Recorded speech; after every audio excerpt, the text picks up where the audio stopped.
이 모든 이 피조물 가운데 특별히 우리 인간은 흔히 인간을 일컬어서 만물의 영장이라고 그렇게 표현하지 않습니까?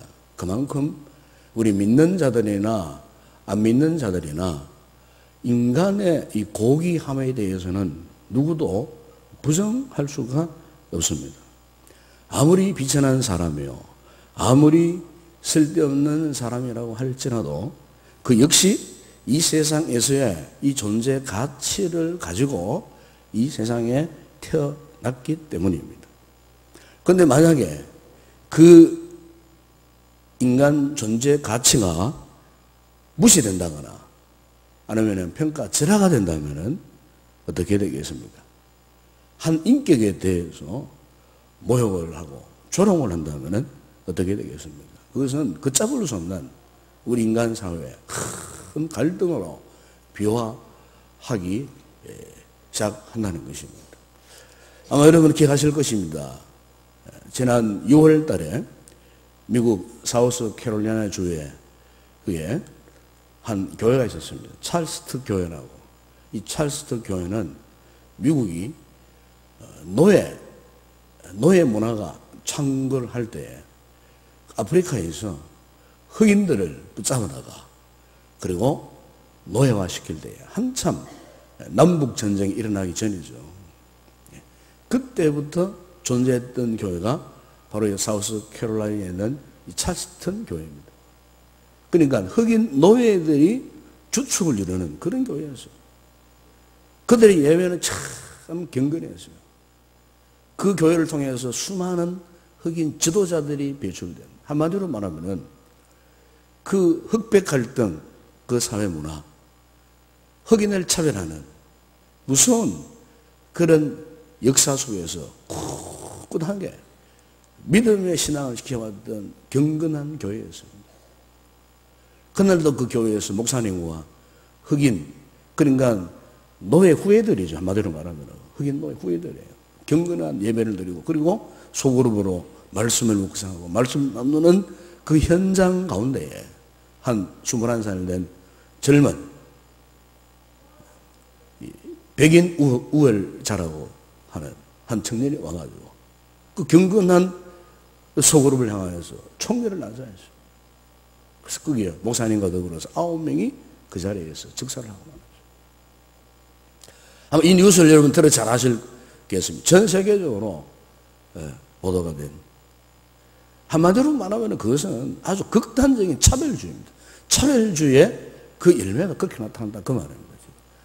우리가 지금 미국을 볼 때는 뭐 잘 살고 인도주의적이고 이렇게 하지만 실제 미국 사회를 들어가 보게 되면 아직도 이런 흑백 갈등, 유색인종에 대한 차별, 이런 것들이 미국 사회 속에 굉장히 지금 팽배해져 있습니다.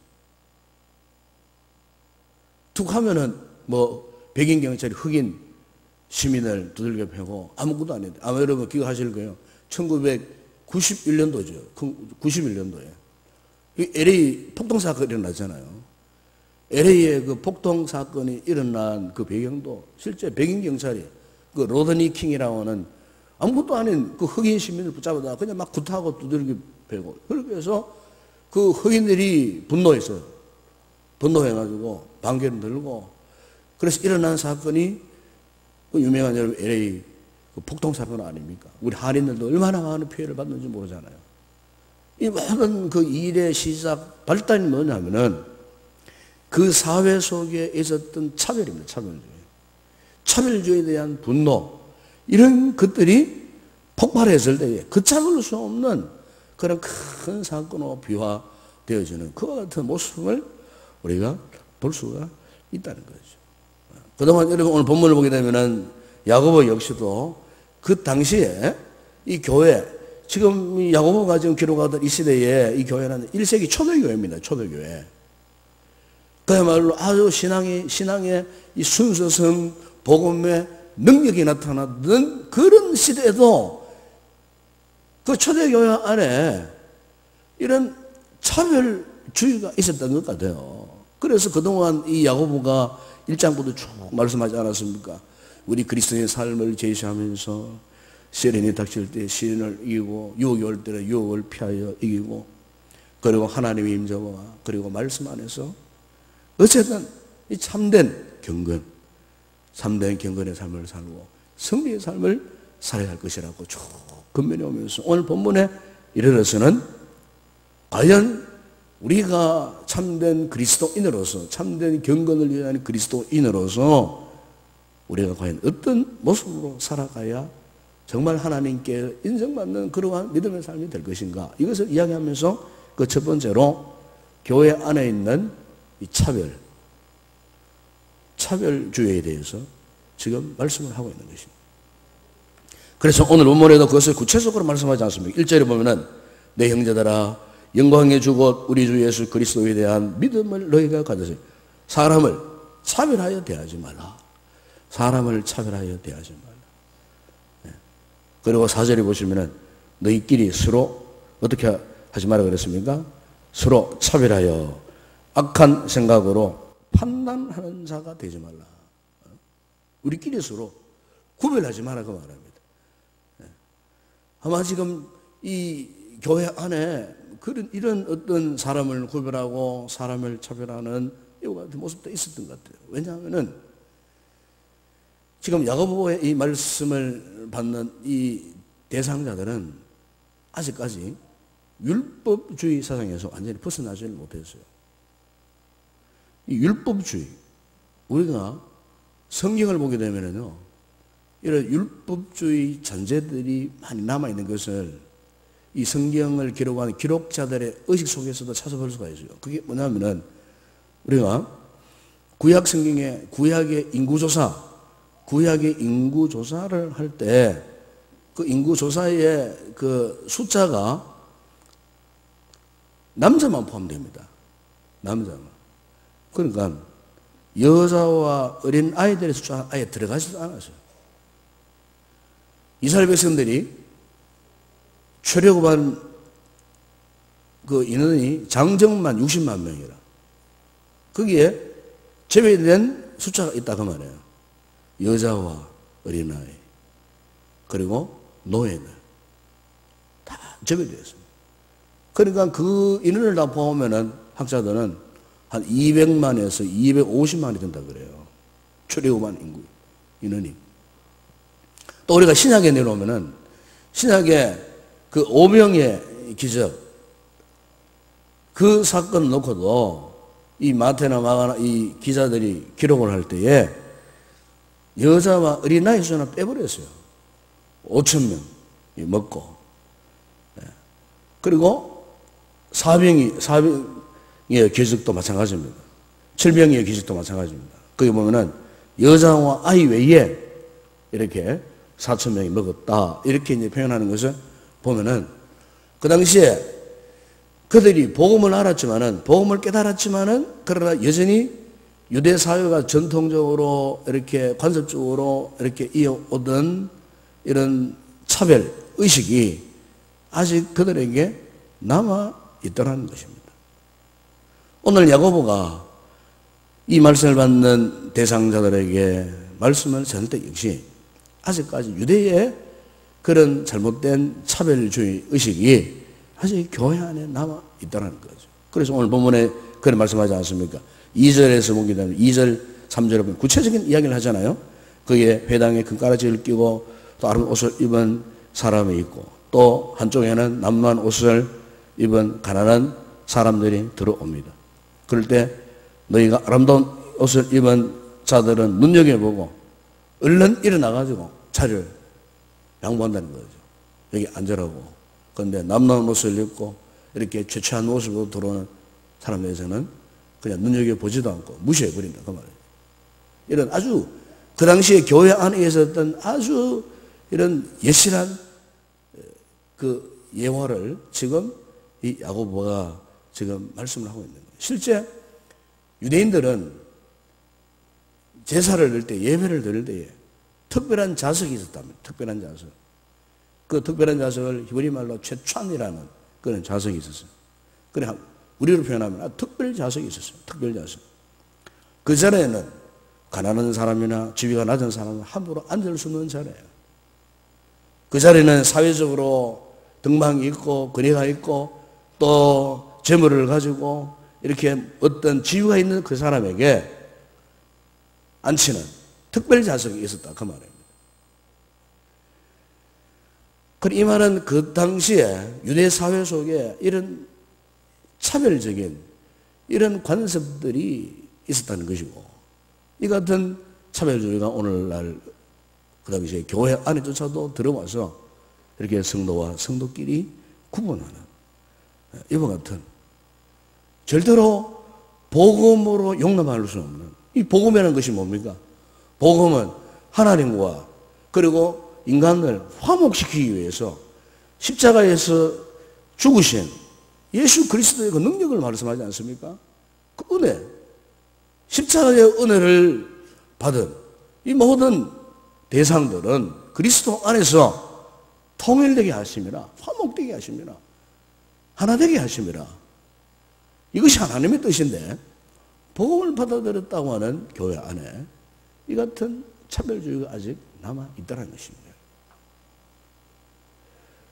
여러분, 이것은 지금 야고보가 말씀하는 그 시대에만 지금 적용되는 말씀이 아니죠. 사실 오늘 현대 교회 안에도 그렇습니다. 오늘 우리 믿음 생활에서도 그렇습니다. 오늘날 많은 교회들이, 오늘날 온전한 믿음을 갖지 못한 또 성도들이 잘못하면 우리가 이 세속적인 기준으로 성도와 성도들끼리 구별하고 아니면 편애하고, 그래서 잘못하면 교회 안에 이 같은 차별을 통하여서 갈등을 일으키기 쉬운 이런 약점들이 오늘 우리에게는 있지 않는가. 오늘 우리가 이 아침에 우리 스스로를 다시 한번 돌아보는 그런 아침이 되었으면 좋겠습니다. 가난하고 무식하고 생각되는 사람들에게는 의식적으로, 무의식적으로 차별하고 무시하는 반면, 부유하고 교양적이고 세련된 사람들에게는 특별한 또 관심을 기울이는 그런 경향들이 우리에게는 있지 않는가. 참으로 우리가 복음의 이 절대 가치를 우리가 알려면 절대로 우리의 생각이나 의식 속에서, 우리 행동 속에 이런 잘못된 편견, 편애, 차별 이런 것들이 절대로 이 교회 안에 있으면 안 된다고 하는 사실을 다시 한번 우리가 이 아침에 말씀을 통해서 다시 한번 깨닫는 아침이 되었으면 좋겠습니다. 만약 이와 같은 잘못된 의식이 있다면 어떻게 되겠습니까? 오늘 말씀 밖에 말씀입니다만 9절에 보게 되면 이런 말씀이 있습니다. 9절에 만일 너희가 사람을 차별하여 대하면 죄를 짓는 것이. 오늘 야고보 기자는 이거 말씀하고 있습니다. 그 죄라고 말씀합니다. 사람을 차별하는 것 자체가 죄다. 죄라고 말씀합니다.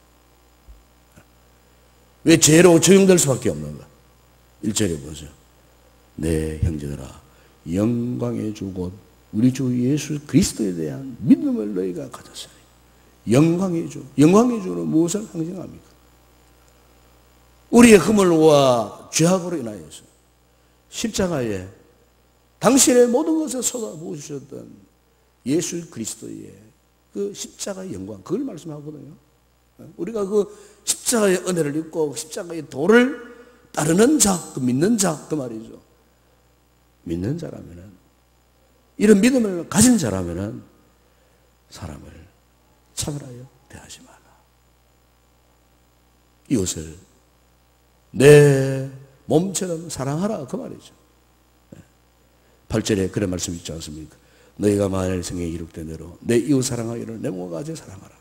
이 최고의 법을 지키면 참 이 최고의 사랑이죠. 이 차별을 거꾸로 이야기하면 사랑이에요, 사랑. 그러니까 왜 우리가 차별하느냐 그 말이에요.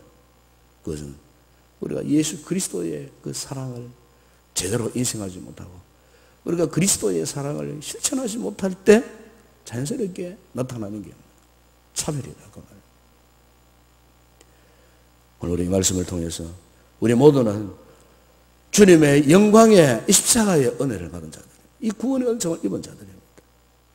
십자가를 바라볼 때마다 우리가 눈물 흘리고 감격하고 기뻐할 수밖에 없는 우리들, 정말 우리가 이와 같은 고귀한 믿음을 가진 자라면 오늘 교회 안에, 이 공동체 안에, 크고 작은 모든 그룹 안에서 우리가 참으로 주님의 이 사랑을 실천해서 절대로 우리가 의식적이든 무의식적이든 이런 차별적인 이런 일들이 생겨나지 않도록 우리 자신을 다시 한번 돌아보고 우리가 정말 진정한 경건의 믿음의 사람으로 살아가는 그런 복된 성도들이 되시기를 주님의 이름으로 축원합니다. 기도하겠습니다. 우리 아버지 하나님 감사합니다. 오늘도 주의 말씀을 통하여서 우리의 믿음 생활을 다시 한번 돌아볼 수 있는 귀한 은혜를 주신 것 감사를 드립니다. 오늘 야고보 사도는 우리를 향하여서 교회 안에서 사람을 차별하지 말라, 이 차별이 곧 죄라고 그렇게 말씀하셨습니다. 아버지 하나님, 우리가 그동안 생각으로, 의식으로, 무의식으로, 행동으로 이런 잘못된 믿음의 삶을 살아왔다면 이 말씀을 통해 다시 한번 깨닫게 해주시고 우리가 참으로 온전히 십자가의 은혜로, 십자가의 그 놀라운 사랑으로 돌아가서 사랑을 실천하는 어떠한 차별도 우리의 삶 가운데, 믿음 생활 가운데 나타나지 않도록 날마다 우리가 더욱 경건의 삶을 지속할 수 있는 우리 모든 성도들 다 되게 하여 주시옵소서. 우리 교회를 축복하사 사랑의 공동체가 되기를 원합니다. 사랑으로 하나 되는 믿음의 공동체가 되기를 원합니다. 그 어떤 차별도 없는 순수 믿음의 공동체, 십자가의 영광으로 충만한 아름다운 우리 교회 되게 하시고 이 영광 가운데 우리 온 성도들이 성령으로 하나 되게 하는 것을 힘써 지켜나가는 경건된 믿음의 성도들 다 되게 하여 주시옵소서. 예수님의 이름으로 기도드리옵나이다. 아멘.